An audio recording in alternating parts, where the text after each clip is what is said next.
The day I signed the final paperwork to launch Ability Tech, my hands were shaking so badly I could barely hold the pen. Not from my cerebral palsy, I'd learned to manage that years ago, but from the realization that I was about to prove everyone who'd ever doubted me completely wrong. My name is Camila, and at 31, I run a multi-million-dollar tech company that develops accessibility solutions for people with disabilities. But 15 years ago, I was just the family disappointment, the daughter my parents wished they could hide away. "You're really doing this," Paris said, watching me complete the signature. My best friend had stuck with me through everything, from the day my family kicked me out at 16 to this moment of triumph. I looked up at her, grinning. "We're really doing this." The sleek conference room where we sat was a far cry from the tiny apartment we'd shared when I first started coding. Back then, I'd worked through the night, fueled by instant noodles and determination, creating programs that could help people like me navigate daily tasks more easily. Remember when your mom said technology wasn't a suitable career for someone with your condition? Paris made air quotes with her fingers, her voice dripping with sarcasm. I laughed, but it came out hollow. Oh, yes, right before she told me I was embarrassing the family by refusing to stay quietly at home, like a good disabled daughter should. Vincent, my business advisor, cleared his throat. "Well, I'd say creating revolutionary accessibility software that's about to help millions of people is a pretty suitable career." He shuffled through some papers. "And speaking of which, the press release about our latest adaptive interface goes out tomorrow." My phone buzzed. I glanced at it and froze. Paris noticed my expression change. "What is it?" "My brother Rocco just viewed my LinkedIn profile." I set the phone down carefully. "He hasn't acknowledged my existence in 15 years. The same brother who helped pack your bags when they kicked you out?" Paris's voice hardened. I nodded, memories flooding back. The day everything changed, I'd overheard my parents discussing my future, or rather, their plans to ensure I didn't have one.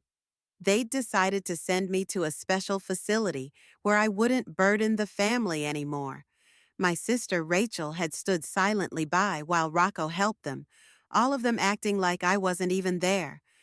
"They're probably just curious because of the Forbes article," Vincent suggested, referring to the recent piece highlighting our company's rapid growth. "Or they've finally realized what they threw away," Paris added, squeezing my shoulder. I shook my head. "They threw away a scared 16-year-old who couldn't walk without stumbling. They have no idea who I am now." The intercom buzzed. "Ms. Pearson, your 3 o'clock is here." "Thanks, Sarah." I straightened in my chair, pushing the memories aside. Time to focus on what matters. A young woman entered, walking with the help of forearm crutches. She was here to test our latest software, designed to make workplace technology more accessible for people with mobility challenges. "Hi, I'm Camila," I said, extending my hand. "Thank you for helping us today." Her eyes lit up with recognition. "You're the founder? I've read about you. Your story. It gave me hope when I was struggling to find work." I smiled, remembering why I'd built all this. Not for revenge, though that might be coming whether I planned it or not. I'd built it because 15 years ago, a teenager with cerebral palsy needed someone to believe in her possibilities instead of seeing her as a problem to solve. "Well," I said, gesturing to the testing station we'd set up, "let's see if we can give some more people hope, shall we?" As we began the testing session, my phone buzzed again. This time it was Rachel viewing my profile. Then, minutes later, my mother. Paris caught my eye across the room, raising an eyebrow in question. I gave her a slight nod. We both knew what was coming. The family that had once been so eager to get rid of me was circling back, but I wasn't that helpless 16-year-old anymore. I was Camila Pearson, CEO of Ability Tech, and if they thought they could waltz back into my life to claim a share of what I'd built, They were about to learn just how wrong they were. The young woman testing our software looked up with a bright smile. This is amazing. It's like you really understand what we need. I do understand, I replied, my voice steady despite the storm of emotions brewing inside. And I promise you, we're just getting started. The email arrived 3 days after my family's LinkedIn stalking spree. I was in my office reviewing quarterly reports when Paris burst through the door without knocking. They actually did it, she said, waving her phone. Your mother just emailed the company's general contact address. I leaned back in my chair. What does it say? Dearest Camilla, Paris read, her voice dripping with sarcasm. We've been following your remarkable success and are so proud of what you've accomplished. Your father and I would love to reconnect and make amends, perhaps over dinner. We have so much to discuss. I let out a sharp laugh. 15 years of silence, and now they're so proud? There's more, Paris continued. Rocco and Rachel miss you terribly and would love to be part of your life again. We've all grown so much since those difficult days. The phone on my desk buzzed. Sarah's voice came through. Miss Pearson, your mother is on line 1. She says it's urgent. I exchanged looks with Paris. Put her through, I said, hitting the speaker button. Camilla, darling, is that you? My mother's voice, still carrying that artificial sweetness I remembered so well, filled the room. Hello, Mother. Oh, sweetheart, I've been trying to reach you. Did you get my email? We've all been thinking about you so much lately. Since the Forbes article, you mean? I kept my voice neutral. There was a slight pause. Well, yes, we saw that. We're just so proud. Proud enough to finally acknowledge my existence after 15 years? Another pause. Darling, we were all so young then. We made mistakes. But family is family, isn't it? Paris rolled her eyes dramatically. I fought back a smile. Speaking of family, my mother continued, your brother Rocco has developed quite an interest in technology. He's been working in sales, you know. He thought perhaps what? Well, wouldn't it be wonderful to have family involved in your company? To keep it all in the family, so to speak? There it was, the real reason for this sudden reunion attempt. Mother, I have a board meeting in 5 minutes. I lied smoothly. Why don't we schedule that dinner you mentioned? Bring everyone. Oh, wonderful. The relief in her voice was palpable. When? Friday, 7 o'clock. I'll text you the restaurant details. After ending the call, Paris stared at me. You're not seriously considering? Of course not, I interrupted, but I want to see their faces when they realize exactly what they threw away. My office door opened again, and Vincent walked in, tablet in hand. I just got a very interesting call from your brother, he said. He wanted to know if we had any executive positions opening up. I shook my head, remembering the day Rocco had helped pack my bags. He'd avoided my eyes the entire time, treating me like I was already gone. Friday night should be interesting, I said. Vincent, I need you to move up the timeline on Project Legacy. He nodded, understanding immediately. We'd been planning this initiative for months, a complete restructuring of company ownership that would ensure Ability Tech's mission couldn't be corrupted by greed. I'll have the paperwork ready by Thursday, he said. My phone chimed with a text from Rachel. Big sis, can't wait to see you Friday. BTW, love your fall collection. Those adaptive fashion pieces are gorgeous. Any chance you could send me some samples? XOXO. Unbelievable, I muttered, showing the message to Paris. She hasn't changed a bit, Paris said, still trying to get something for nothing. I wheeled my chair to the window, looking out at the city skyline, the same city where, 15 years ago, I'd slept on Paris's couch, teaching myself to code with trembling hands that refused to give up. You know what the worst part is? I said quietly. They still don't see me. They see the success, the money, the influence, but they don't see me. Paris came to stand beside me. Then make them see you. Make them see exactly who you've become. Without them, I nodded, my resolve strengthening. Sarah, I called through the intercom. Please make a reservation for Friday at Azure. Table for 7. 7? Paris asked. You and Vincent are coming too, I said. I want my real family there when I face my biological one. The rest of the day passed in a blur of meetings and decisions, but my mind kept returning to Friday night. They thought they were coming to reclaim their prodigal daughter. Instead, they were walking into a reckoning 15 years in the making. I sent my mother the restaurant details with a simple message, looking forward to our family reunion. The irony wasn't lost on me, neither was the justice. Azure's private dining room felt smaller than usual as I watched my family file in. My mother entered first, wearing an expensive dress that probably cost more than my first year's rent.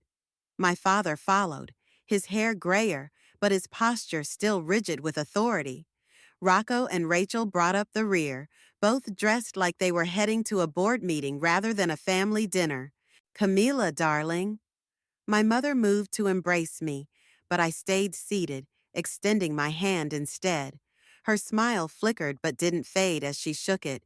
You look, well, my father said, his eyes darting to my wheelchair before quickly looking away. Successful? I supplied. Amazing what technology can do these days. Paris and Vincent sat on either side of me, a united front. I'd positioned myself at the head of the table, a power move I'd learned from years of corporate negotiations. And who are your friends? My mother's gaze swept over them dismissively. Paris is my COO and best friend. Vincent is my chief advisor. They're family. Rachel's perfectly plucked eyebrows rose. Family? But we're your real family. Are you? Paris asked quietly. An uncomfortable silence fell over the table. The waiter arrived to take drink orders, providing a welcome interruption. So, Camilla, Rocco leaned forward, flashing his sales smile. I've been researching your company. Fascinating stuff. I have some ideas about expanding into new markets. Rocco has been very successful in tech sales. My mother interrupted. Top of his division at DataCorp. I took a sip of water. DataCorp? Weren't they just fined for discriminatory hiring practices? Rocco's smile faltered. That was a misunderstanding. They refused to hire disabled employees, Vincent cut in. Claimed it would be too expensive to provide accommodations. Water under the bridge. My father waved his hand dismissively. We're here to reconnect, aren't we? To be a family again. Again? I set my glass down carefully. When were we ever a family? Now, Camila. My mother's voice took on the warning tone I remembered from childhood. We did our best with a difficult situation. A difficult situation? The words escaped before I could stop them. Is that what you call sending your 16-year-old daughter away because she embarrassed you? We were trying to get you help. You were trying to hide me away. But guess what? I didn't need help. I needed support. I needed parents who saw me as a person, not a problem. Rachel reached across the table, her expression earnest. We were young, Kami. We didn't understand. You were 12, Rachel, old enough to know right from wrong, old enough to say something when they packed my bags. The waiter returned with drinks and took our dinner orders. The tension at the table could have been cut with a knife. Look, Rocco tried again. What's past is past. We're here now, and with my experience in sales, I could really help expand Ability Tech's reach. Our reach is fine, I said. In fact, I'm making some exciting announcements at next week's board meeting. You should all come. My mother's eyes lit up. A board meeting? How lovely. Yes, I smiled. I think you'll find it very enlightening. Paris caught my eye. suppressing a smirk. Speaking of the company, my father cleared his throat. Your mother and I have been thinking. As your parents, we should have some involvement in such a significant family enterprise. Family enterprise? I repeated. Well, yes, you're our daughter. Your success is family success. I thought back to the night before they sent me away. I'd overheard them in the study. She'll never amount to anything, my father had said. She'll always be dependent on us. You know what I remember most about the day you kicked me out? I said, watching their faces. Not the packing, not the car ride to Paris's house. I remember sitting in my room the night before, teaching myself to code with shaking hands, determined to prove you wrong. And you did, darling, my mother beamed. We're so proud. No, I cut her off. You don't get to be proud.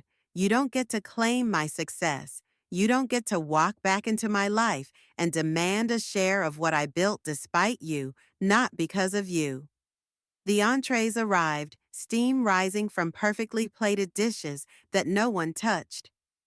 The board meeting is next Thursday at 10 a.m., I said, picking up my fork. I'll have Sarah send you the details.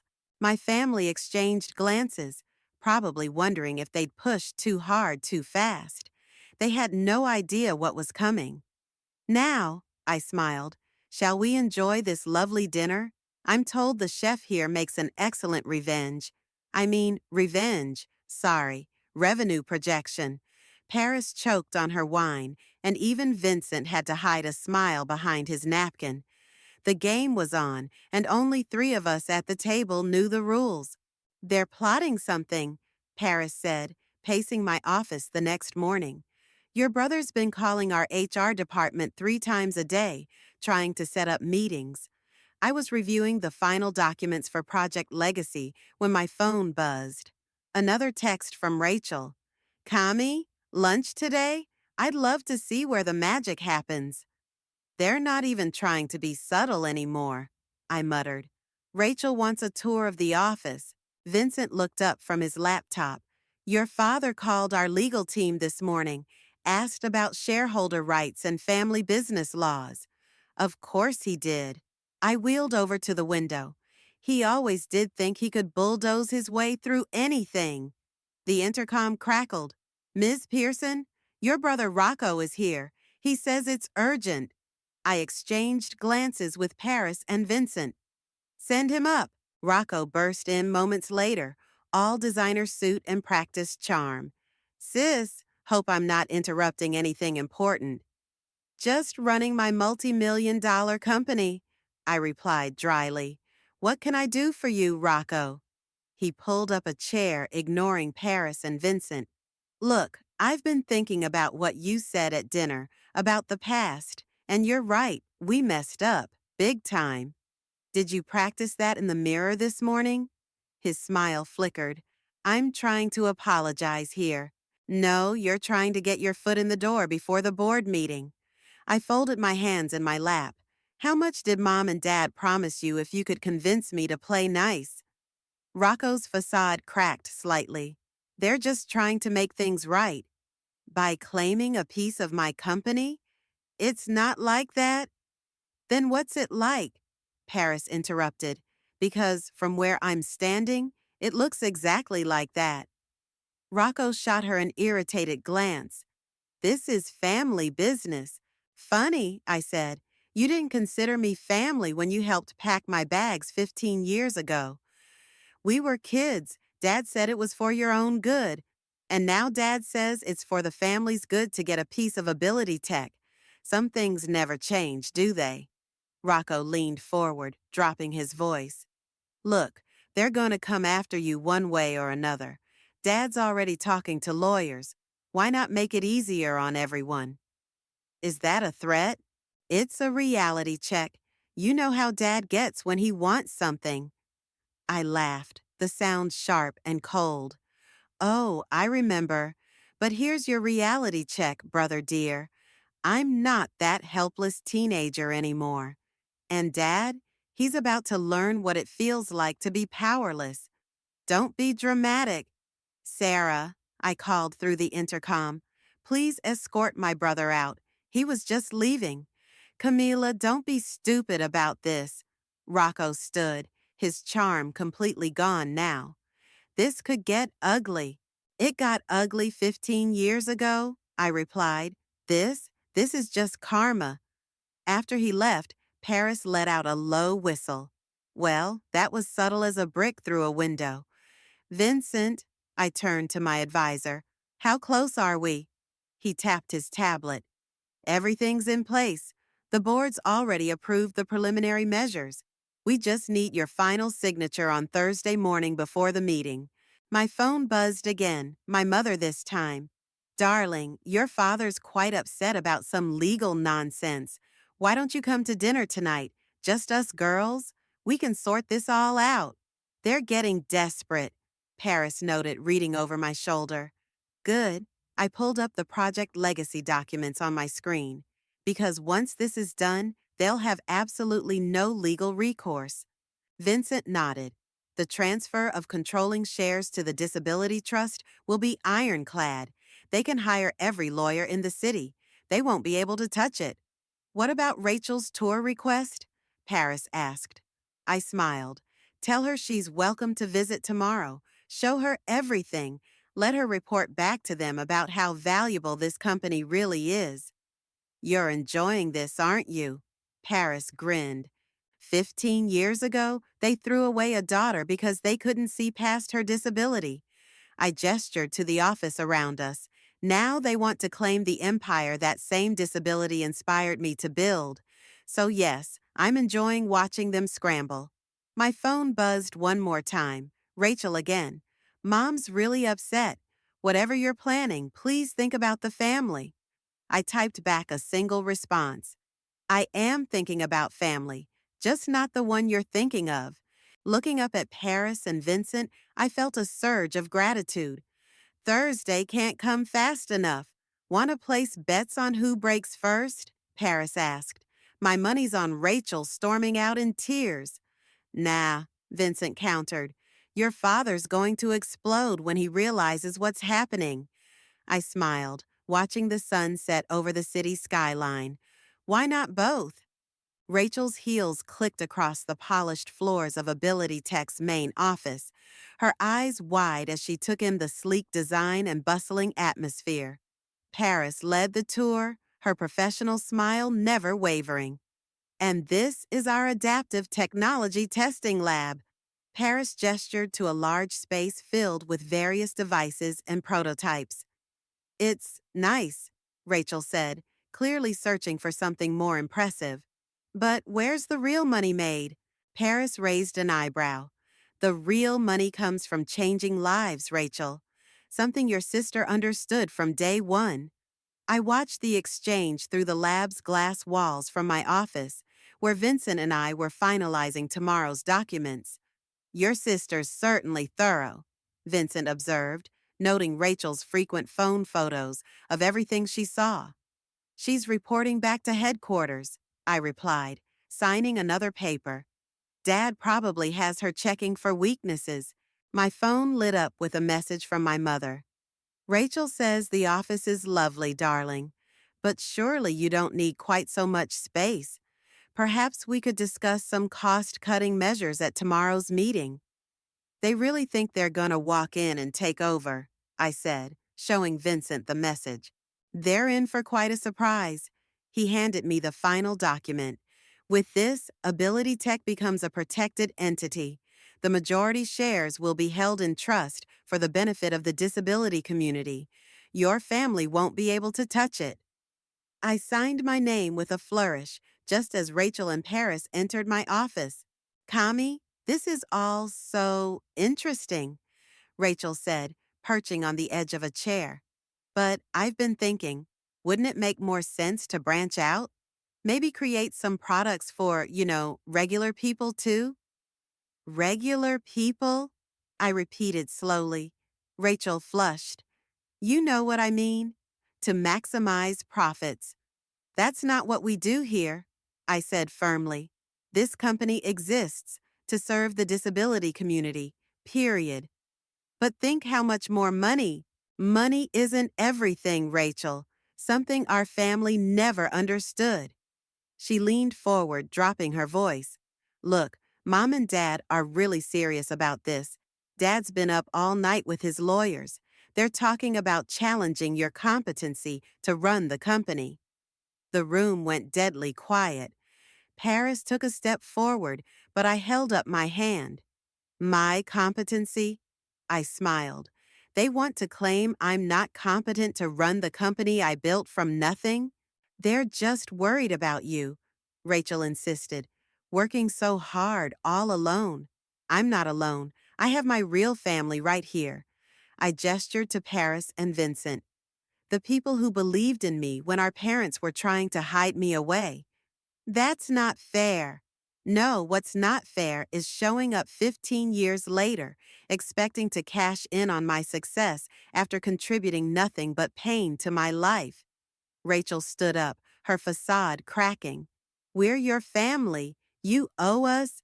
I owe you nothing. My voice was steel. But don't worry, little sister. Everything will be crystal clear at tomorrow's board meeting. Dad's not gonna let you shut us out, she warned, heading for the door. He always gets what he wants. You know that. After she left, Paris let out a long breath. Well, that was fun. My phone buzzed immediately. My father this time. This childish behavior stops now. We're your parents. We have rights. Don't force my hand, Camila. They're scared, Vincent observed. They know they're losing control of the situation. I looked at the signed documents on my desk, my protection against their greed, my guarantee that Ability Tech would always serve its intended purpose. Sarah, I called through the intercom, please send tomorrow's board meeting agenda to my family and add a note. Attendance is mandatory for any parties wishing to discuss company ownership. Already done, Sarah replied. Your mother called twice asking for a preview of the agenda. What did you tell her? That it's confidential until tomorrow morning. I smiled. Perfect. Paris perched on my desk. Are you ready for tomorrow? It's going to get ugly. I've been ready for 15 years, I replied. They threw me away because they thought I was worthless. Tomorrow they'll learn exactly how wrong they were. Vincent gathered the signed documents. I'll have these filed first thing tomorrow. By the time the board meeting starts, everything will be legally binding. My phone buzzed one final time. Rocco, whatever you're planning, sis, think twice. Family should stick together. I typed back. You're right. That's exactly what I'm doing. Looking out over the city as the sun set, I thought about tomorrow, about justice, karma, and the family you choose versus the family you're born with. My parents thought they were coming to claim their piece of my success. Instead, they were walking into the consequences of their own actions. Tomorrow, I said to Paris and Vincent, we protect everything we've built, everything they tried to destroy. And for the first time in 15 years, I felt completely at peace with what I was about to do. The boardroom was silent as my family filed in, all power suits and forced smiles. My father led the way, briefcase in hand, followed by my mother in her designer dress. Rocco and Rachel brought up the rear, both trying to look like they belonged in this corporate setting. Good morning, I said from my position at the head of the table. Please, take your seats. The board members were already present, along with Paris and Vincent. My family sat together on one side, a united front against whatever they thought was coming. Before we begin, my father stood, pulling papers from his briefcase. I have some proposals to discuss regarding family involvement in company operations. Sit down, Dad, I said quietly. That's not on today's agenda. Now see here. Mr. Pearson, Vincent interrupted, please be seated or you'll be escorted out. My father's face reddened, but he sat. My mother reached for his hand, shooting me a disappointed look I remembered from childhood. The first item on today's agenda, I began, is a major restructuring of Ability Tech's ownership and mission. I nodded to Vincent, who started distributing documents. What's this? Rocco demanded, scanning the papers.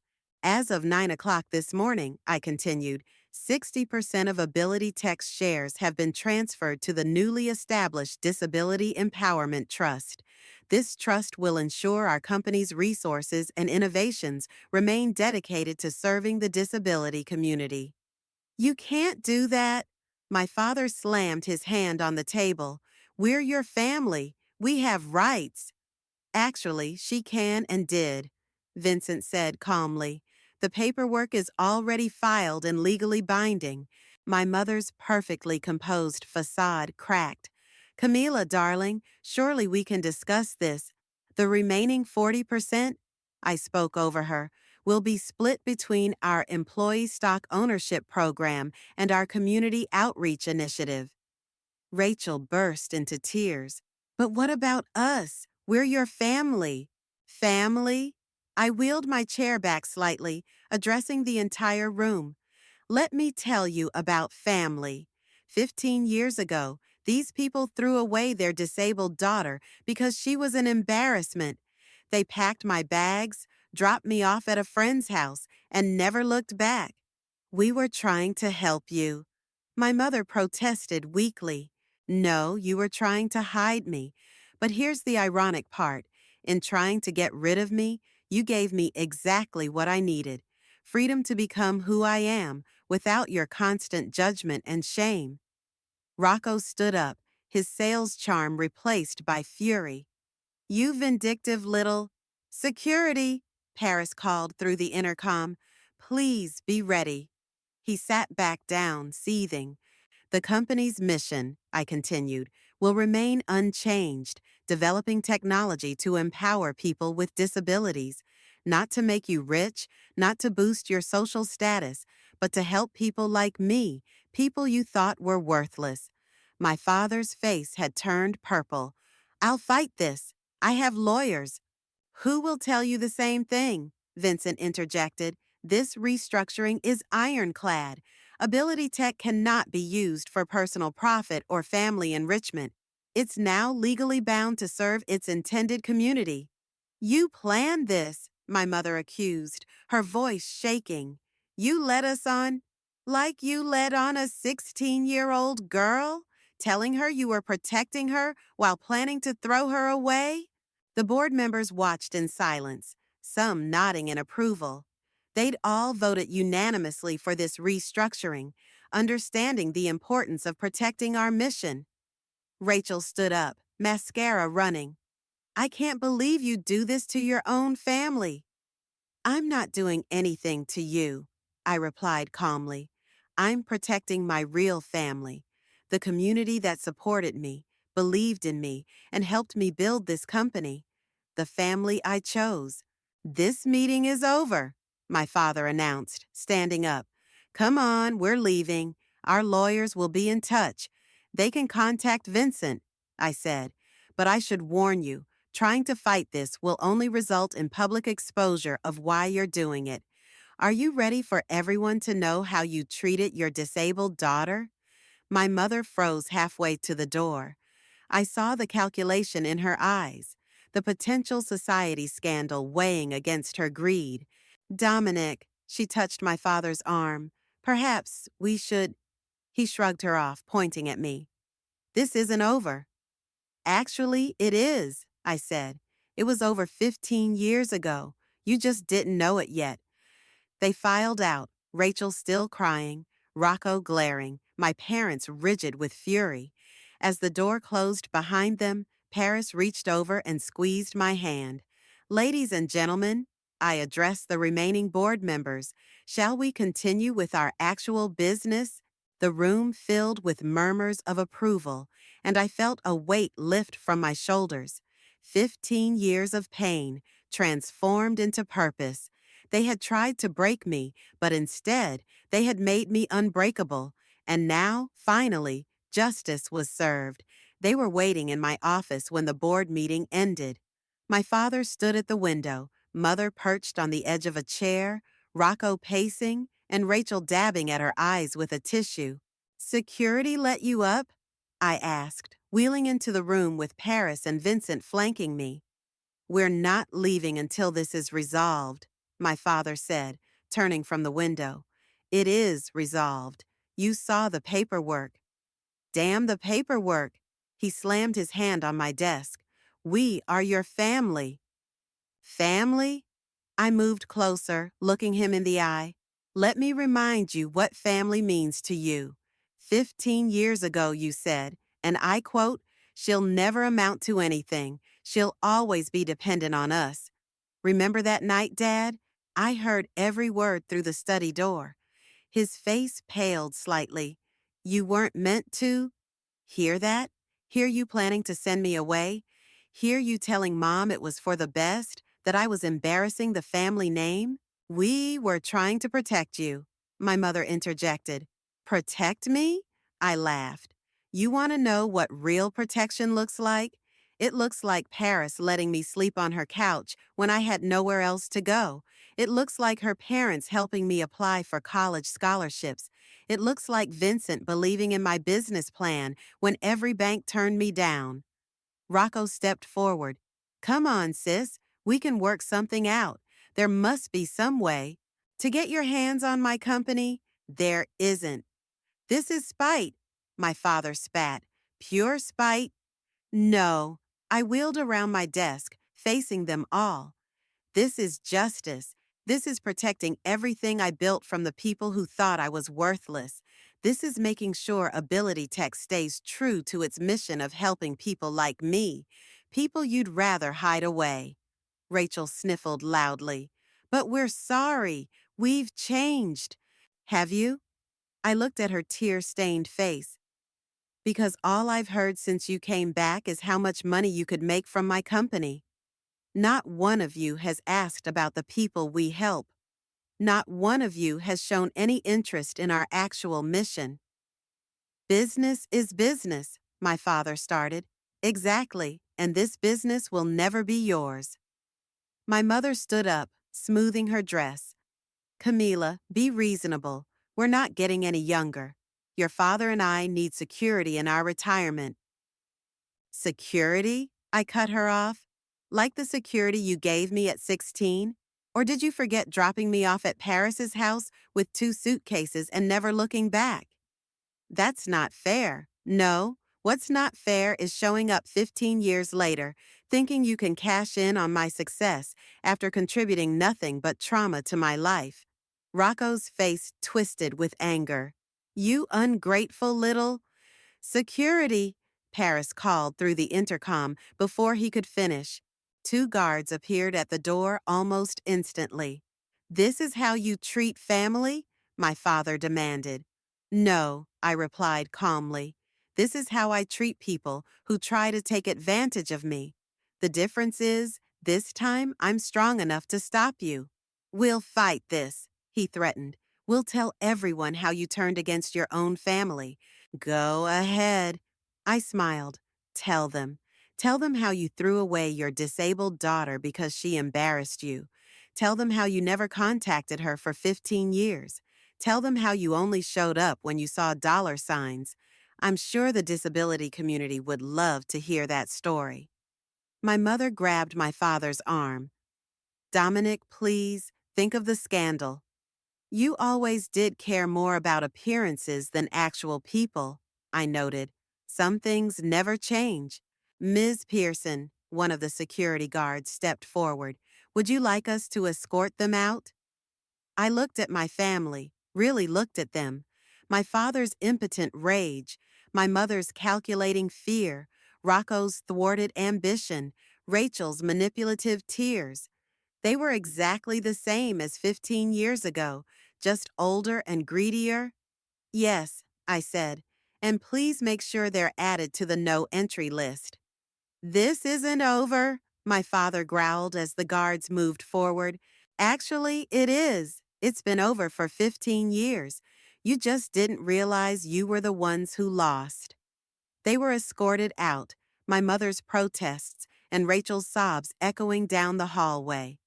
When the door closed, Paris let out a long breath. You okay? She asked softly.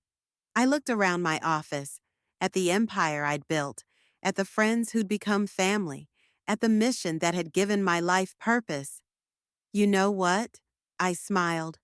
For the first time in 15 years, I really am. Vincent checked his phone. The press release about the restructuring goes out in an hour. Want to bet how long before they realize their threats will only make them look worse?